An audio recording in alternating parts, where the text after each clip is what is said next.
Tube Nation, what's going on with you? Woo! Yeah. So I was sitting here driving, thinking to myself, I need to do a video because I miss you guys. Like for real, reals. And it's just time to do that video. It's time to do that.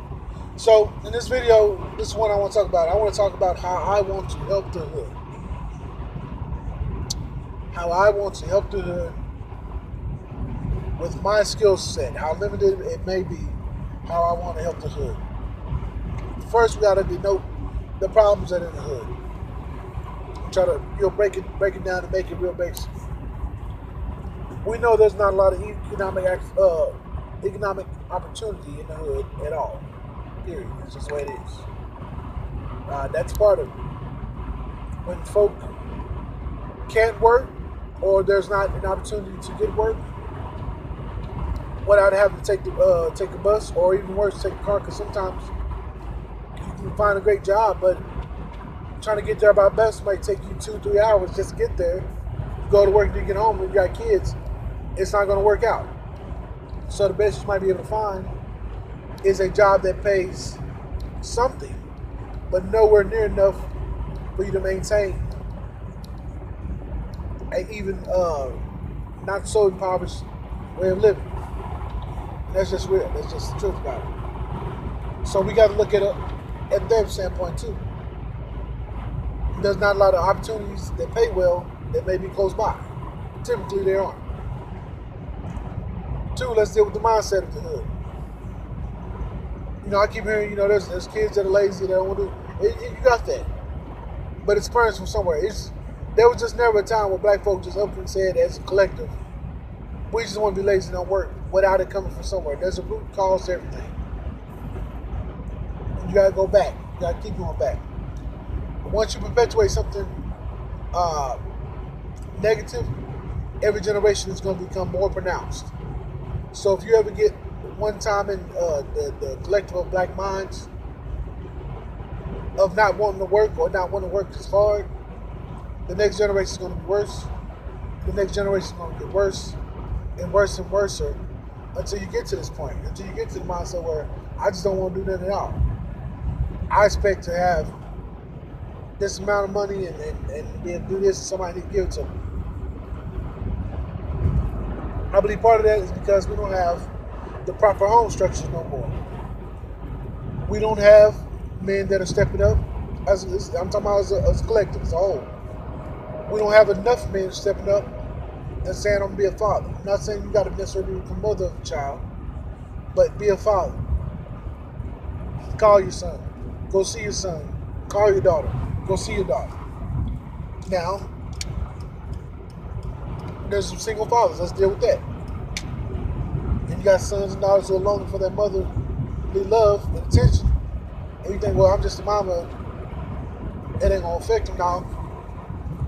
You need to go see your daughter, call your daughter. You need to go see your son, call your son. You got to put that time in. You may not necessarily like the person no more. You know what I'm saying? But that's irrelevant. You laid down. You homie, you had a hard dick. Her vagina was wet. You laid up in it. You busted off a couple nuts. You got a child. Step up and be a man. Work. She's supposed to take sorry support. Work 2 jobs. Yeah, but I'm getting hit with okay, work 3 jobs. Do what you have to do until you catch up and then find a way to manage everything. Same thing for the woman. But let's deal with the other side of that. You have some women who lay down with these men and you thought you were going to be with them forever. You gave them your all, you gave them your heart. Y'all broke up. You had a baby. He wants to see the baby. Well, you ain't going to be with me. You can't see your son and this, that, and other. You trifling for that. You are super trifling for that. You at the highest level of trifling there is. You are trifling beyond trifling for that. And then you're the type of person who want to turn around and lie, your dad never want to see you, never want to be in your life, whether it's a boy or girl. You can't be like that. There might be a few men like that have that mentality. When I get my son, I'm a kidnap him, I'm taking him, run over somewhere. You trifling. You super trifling. Only time you should be custody like that, if you're not gonna be with that person, is if you know that they're abusing your child and you can prove it, or they're putting your child's life in danger. That's the only time. But you doing it just because, well, man, she got that new dude, and man, it's messed up. She won't be with me. She won't be with our kid. Just that nothing. You know what I'm saying? All I did was put a hole in the condom. You trifling, bro. Yeah, there's some of you fuck niggas doing that. I'm gonna say what it is. You out here sleeping with these girls. I got a condom, baby, but you done poked a hole in it. Ain't said nothing. She just there to, get her boots smoke, have a good time, and go on about her business. But you got a hole in the condom, and the condom bust. You can feel it, but you ain't gonna say nothing, cause she trying to leave me. So I'm gonna keep the condom. I'm gonna do this. You trifling, bro. That's one thing we have to unteach. Those of us who seemingly have our lives together, we need to be mentors to the children. Be mentors to the next generation, and be guides. Now let's deal with another issue in the hood. Besides just general education, we have an expectation that everyone should go to college. That's stupid. That is super stupid, super duper stupid, uber duper stupid. Not everybody needs to go and collect all these daggum loans. Not everyone has a mind for that. We have a lot of people who are great builders, but builders in their own right. They know how to take some part and put it together. Those are our mechanics. We need more mechanics in the hood. I think I did. I'm pretty sure I did a vlog like this before, but I'm just bringing it back around full circle because it's on my mind, and this is what I want to do. Now, mind you, I don't have these rose-colored glasses. My daddy would probably say otherwise. Not everyone is going to do right by the situation. If you set up a program, not everyone is going to do right. That's just the expectation you have to have. But you don't keep from being a blessing in someone's life. For every 10 people, you might have 4 or 5 who are serious about it and go through the program and do well and have careers. All because the other 5, possibly 6, maybe 7, 8 ain't gonna do right.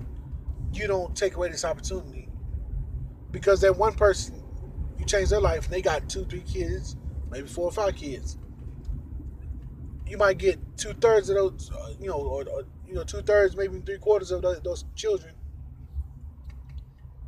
who'll see that like, dang, okay, there are black people who help, and people say want to get on race, but I'm dealing with black folk. I'm dealing with black folk in our situation.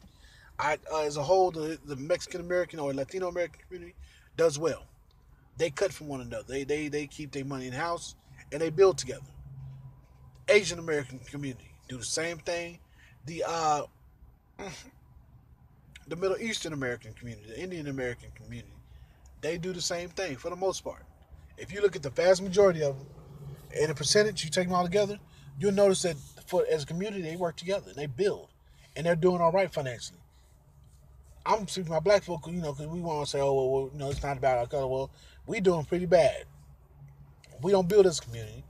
Some of us don't know how, and a lot of us don't think we can do it. We have no confidence, and there's others who are so ignorant to being destitute, they don't know they're destitute. So anything that is above that, they're afraid of it, so they want to see it torn down. Those are the ones we say, had a crawfish in a bucket mentality. But something about that is everyone talks about you acting like crabs in a bucket, or crawfish in a bucket. Well, that's not the environment that crawfish thrive in. Crawfish or crabs, or however you want, they from the ocean. All right, they're from the ocean or ponds or marshes where they have plenty of area out to grow and expand. The problem I think a lot of us have is we understand that when you put a lot of uneducated, and it's unfortunate to say, uneducated, low expectation, low self-esteem, very limited opportunity. I miss my little drink. A very limited opportunity. people in an enclosed area like a whole bunch of apartments, that's really not a good environment. Because you got people sitting around mad at their lives, mad at themselves, mad at the dad for not being around, mad at the mom for not being around, mad at the grandma, neither of the parents are around. You have a volatile situation waiting to happen. So what we need to do, what I expect for us to do, is for those of us who figured it out, from the associates to the master's degree, to come together, develop a plan. Yes, it's going to take money to create an environment. That's all I want to do. I don't want to get too much into it. I don't want to put more work into it than the person put into themselves. If I invest more than you will invest in yourself, I'm losing. I'm wasting my time. I'm already bald and fat with a gray hair. You're not going to mess my life up. All right? I want to create an environment where they have the opportunity to grow. Where the mom, she don't have to worry about a babysitter. We got a learning center for children there, where we can take the opportunity to plant seeds in those kids' lives, where they learn how to cognitive skills, speech skills. They learn a lot of these big words that aren't used that often in conversations in the hood. That's what I want to do. I just want to create a positive environment. It ain't got to be super updo. You know, it ain't got to be the prettiest office and building in the world. I'm not worried about that. I think we get too confident. We want the pretty buildings without substance. We want, this is like the way we act. We got the beautiful cars, beautifully painted, sitting on 26-inch custom rims, but we go home to a roach infested home. We got on a brand new Jordan, this, that, and other, but we ain't got a bank account. That's what I want. I want to change the environment that we thrive in. Okay? And that's Victor's plan, is to be a part of something that great. I don't care if I have to spearhead it myself. Now, I'm going to say this. Once again, I'm not going to put more into it than the person's willing to put in themselves. Okay? Because I'm willing, you got to be willing to invest in you more than the person around you. Because a person that want to invest in themselves is someone who's waiting for the situation to go bad, who don't want to take responsibility for shit when it go bad. They want to be able to say, well, you know, man, I really wasn't into it like that. You know, you did all that. You was the one, you know what I'm saying? I didn't even say I wanted to do it. And that's the type of person that you want to start choking. You just want to choke when you see him. We can't get caught like that. There are black folk in the hood that don't want to be in the hood. That are wishing, praying, hoping, and wanting, and looking at the stars and counting the stars and whatever they got to do, and making rain dances for hoping for the opportunity to have the environment to be successful. Okay, we need a lot. We need financial literacy. We need general education first. Financial literacy. We need trade skills. We need mechanics. We need electricians. We need HVAC techs. We need plumbers. We need carpenters. We need all these basic things. And do not shit on any of those opportunities, any of those careers. Because I don't care how much you make, Mr. Millionaire. When that toilet start backing up on your behind, unless you own that toilet company, you don't know what to do. You looking stupid trying to figure out why you ankle deep in shit. So guess who you calling? Oh, I make $10,000 an hour. Well, you finna call old boy that makes about $40,000 an hour to come to your home, stop the shit from jumping back up, and if it's overflowing back like that, usually it means your septic tank is overflowing, which means they finna hit you up. And it's gonna go from $25, $30 an hour to about $50, $75, $100 an hour, maybe more for their time. So don't shit on no one, okay? We need those skills. If I wasn't a biomed tech, I'd probably fool around and become a mechanic. I like messing with cars. Sorry, I'm scratching my arm a little dry. It's wet and cold. I love messing with cars. I love old school. Beautiful. That's a skill set that I always keep my family fed. Can I be a multimillionaire? Yeah. Maybe not necessarily being a mechanic of myself, but I can earn the income, have a set income that my family can live off of, believe our means, pay our debts off, and start investing.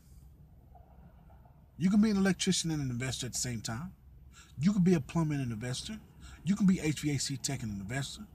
Have your monies in little areas so when you get older, you got multiple incomes instead of one. You can't depend on these folk to do right. And I ain't talking about black folk. I'm talking about these politicians. Stuff like that. We live and worried about politicians. We need to worry about us, the next generation, and work on that. Build it. Dang, I know y'all heard that. Get that going too fast. We need to rebuild, and have community. We need a new Greenwood. We need a new Rosewood. We need a new, all of those great burgeoning, blossoming black neighborhoods that are teeming with black unity. Is it an overnight situation? No, I don't expect it to happen overnight.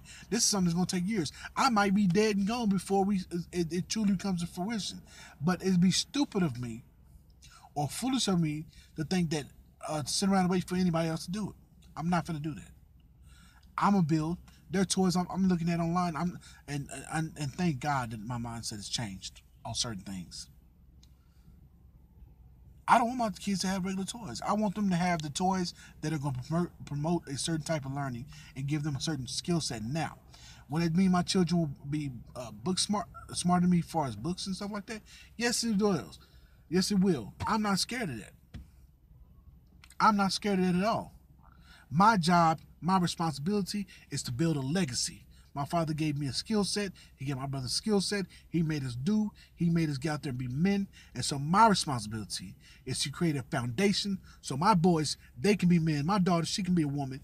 And they can grow and they can continue that legacy. And we can build it and lay on down. I don't care if it's my great grandbabies. They can be wealthy and they don't have to sit here and struggle and deal with making hard decisions like a lot of brothers and sisters have to make. Do I sit there and let my kid be hungry? Or do I go out here and try to sell this rock and not get locked up? Because I live in a neighborhood that I can't afford to get out of. So miss me with all that nonsense. Until you're ready to sacrifice some of your time to teach somebody the skill set you have, miss me with all that, man. All you Christian folk, I'm going to tell you right now, you ain't going to like me. How come we don't have career centers? We should be the number one with career centers. Oh, they come. They always come when they need help with their bills. Well, how come you ain't got a career center that'll give them the skill where they can go out and where they can they have an opportunity to learn to get a skill. You can't make them do. You can't make them do. But you can have an environment where she ain't got to worry about who's watching her kid.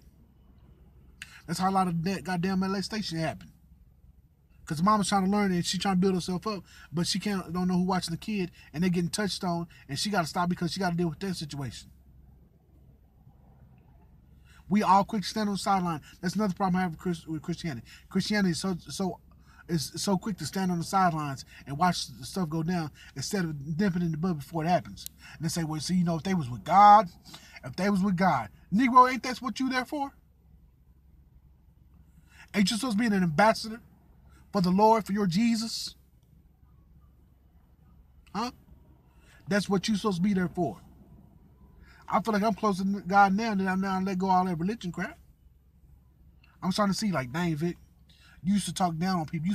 I used to think bad about people coming up in the hood. I didn't understand why the hood was the way it was. And why it seemed like, for the most part, black folk the only ones who live in the hood. Just because we that bad, are we really that bad as a people? Or did we get dealt a bad hand? And I believe we got dealt a bad hand for so long that we've accepted it. We feel like that's the best hand we can have when we can have better. I'm not saying I could make this happen overnight.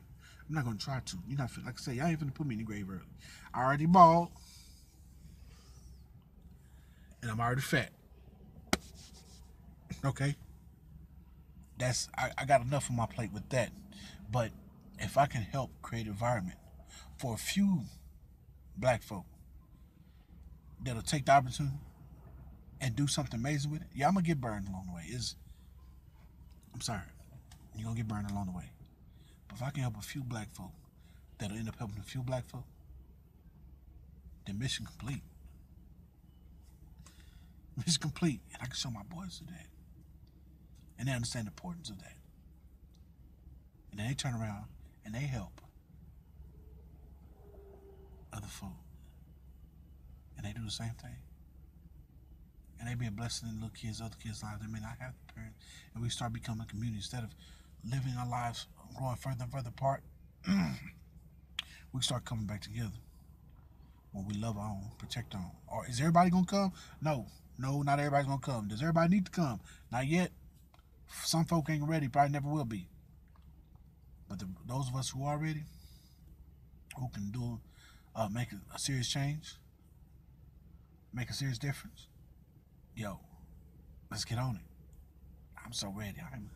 I'm ready to put in some serious work for my family.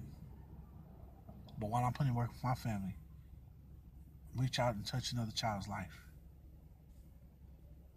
That child may be 21 years old, but be able to instill something in life and give some wisdom and some encouragement where they can become successful. That's it, man. Nothing fancy. That's all I want. But hey, you know how we do, man. Peace and blessings. Till next time. That's it.